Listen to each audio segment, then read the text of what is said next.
Hey everyone, welcome back to Corporate Decoder, the place where we try to make sense of the confusing maze of corporate filings, and today we're going to dive into a recent 8K filing from Pro-Dex Incorporated.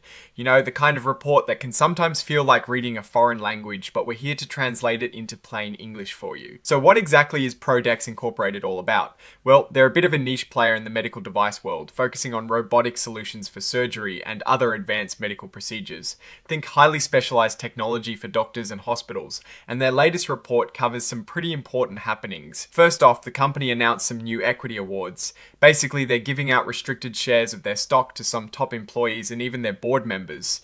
This is pretty standard practice to keep key people motivated and invested in the company's success. For example, Alicia K. Charlton, their chief financial officer, received 1,000 restricted shares.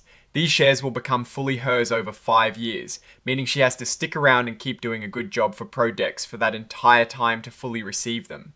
It's a way of saying, we value you and we want you to grow with us. Now, let's talk about the boss.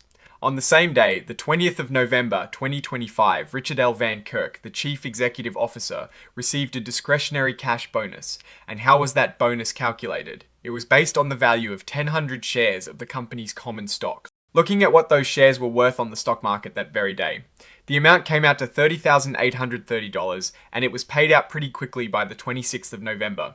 It is a nice little bonus, a reward for leadership tied directly to the company's stock performance. The real meat of this filing, though, comes from the shareholder meeting that happened on the 20th of November, 2025. Companies hold these meetings to get shareholder approval on important decisions, and Pro-Dex had several key items on the ballot. The first big vote was to elect members of their board of directors.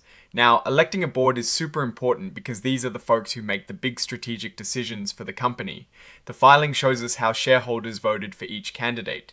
For example, Raymond E. Kabila received 191,0955 votes for him, with 200,822 votes withheld.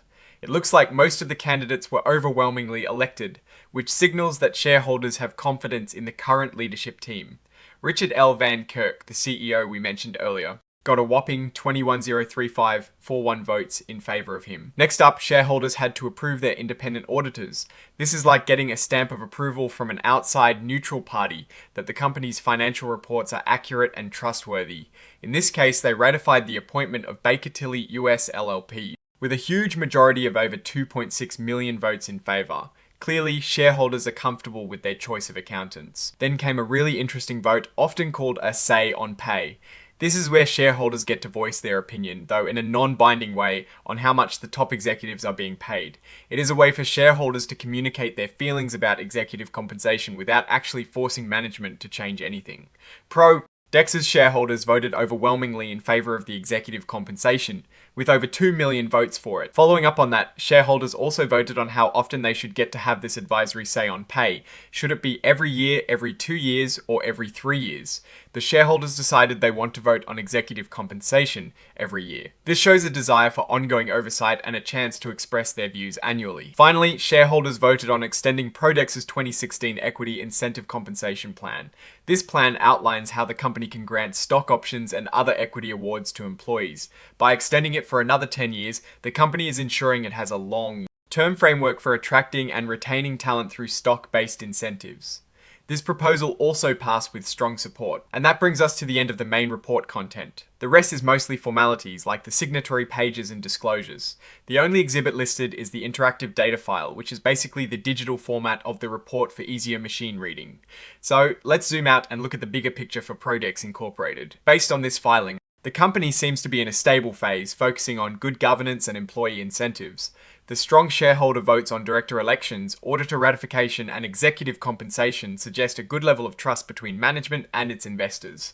The decision to extend the equity incentive plan shows a commitment to long-term growth and talent retention, which is crucial in a specialized industry like medical robotics. However, as with any company, risks are always present. While this specific filing doesn't highlight major financial distress or immediate threats, the broader medical device industry is highly competitive and subject to rapid technological change and stringent regulatory oversight. Pro-Dex's success hinges on its ability to continue innovating and maintaining its technological edge. Overall, Pro-Dex appears to be navigating its business with a steady hand. The shareholder votes indicate confidence in the current direction, and the focus on employee equity signals a strategic approach to building for the future. It is not a flashy report, but it speaks to a company that is focused on its core operations and shareholder relations, and that is our breakdown of Pro. DEX Incorporated's latest filing, what are your thoughts on their decisions regarding executive compensation and the board elections? Do you see the extension of the equity plan as a positive sign for future growth? Let us know in the comments below. If you found this analysis helpful, please give this video a thumbs up and subscribe for more deep dives into corporate filings. And don't forget to join our Discord community for more discussions and insights. The link is in the description. Thanks for watching, and we'll see you in the next episode of Corporate Decoder.